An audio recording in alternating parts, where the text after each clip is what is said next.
ishirahamwe rikome ryasohoye itangazo kw'iyi tariki y'icenda aho amakungu ahimbaza umunsi wahariwe kurwanya igiturire, ukaba ari umunsi waje ukurikira amasezerano mpuzamakungu yo kurwanya igiturire.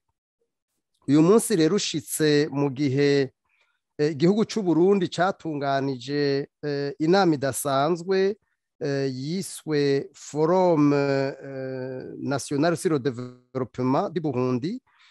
Iyo nama rero ikaba yarafashe ingingo zitari nke, twibaza neza yuko hamwe vyoramuka bigiye mu ngiro ivyashitsweko bishobora kugira ico bifasha igihugu cacu c'u Burundi, kuko mw'iyi nama yabaye itariki 18 na 19 z'ukwezi kw'icumi na rimwe uyu mwaka turimwo, yarerekanye neza amabi ava ku giturire, amabi ava ku ntwaro itabereye, amabi ava kudakorera ku mugaragaro, amabi ingene igihugu idashobora gutera imbere na gato igihe ivyo vyose mpejeje kudondagura bitagwanijwe.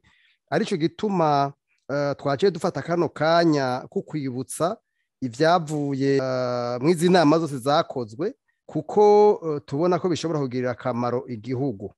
Ica kabiri twavuze nuko uno munsi mpuzamakungu wo kurwanya igiturire ushitse mu gihe guhera ku wa mbere itariki 13 gushika itariki 17 z'ukwezi kwa 12 Sharm El-Sheikh muri Egiputa hazobera inama igira icenda yo kurwanya igiturire. Iyo nama ikaba izohuza ibihugu vyose ku rwego hejuru, bakaba arabasinye amasezerano yo kurwanya igiturire ya Nations Unies. Iyo nama rero tuyifata ko ikomeye kuko izofata ingingo zitari nke, kandi ishirahamwe rikomeye rikaba ryaratewe iteka ryo kuyitumirwamwo.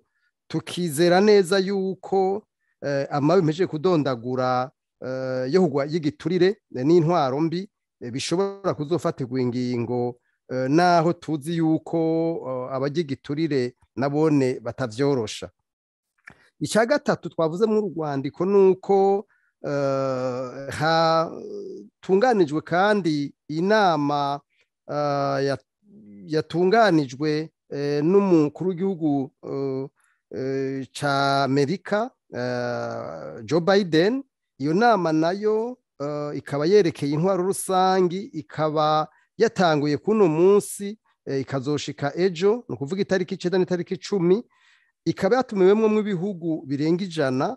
Bikaboneka neza rero yuko ikibazo c'intwaro itabereye, la mauvaise gouvernance, kiri mbere mu bibazo bizokwigwa.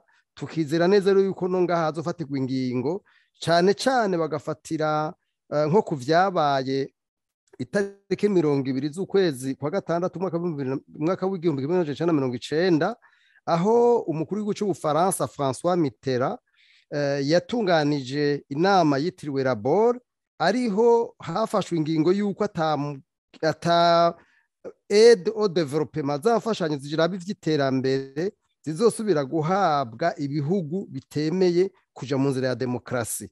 Murazi yuko muri Afrika ibihugu bitari bike vyaciye bifata iyo nzira ya demokrasi, mugabo yaciba ico twita mu gifaransa la démocratie de façade.